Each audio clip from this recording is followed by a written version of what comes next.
کوئٹہ میں 4 سال قبل زیادتی کے بعد قتل ہونے والی 7 سالہ معصوم سحر بطول کو انصاف مل گیا۔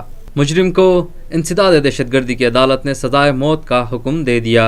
7 سالہ بچی کو زرغون روڈ پر اس کے ہمسائے نے زیادتی کا نشانہ بنایا اور قتل کر کے لاش گھر کے قریب کچرا دان میں پھینک دی تھی، جس کے بعد ملزم فرار ہو گیا تھا۔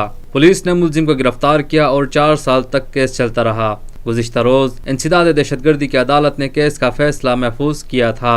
آج 4 سال بعد انسداد دہشت گردی کی خصوصی عدالت 2 کے جج غلام صدیق نے مجرم کو سزائے موت کا حکم سنا کر معصوم سحر بطول کو انصاف فراہم کیا تو والدین جذبات پر قابو نہ رکھ سکے۔ ننھی سحر بطول کے والدین کا کہنا تھا کہ مجرم کو ایسی سزا دی جائے جس کے خوف سے دیگر درندہ صفت افراد غلط کام کرنے سے ڈریں۔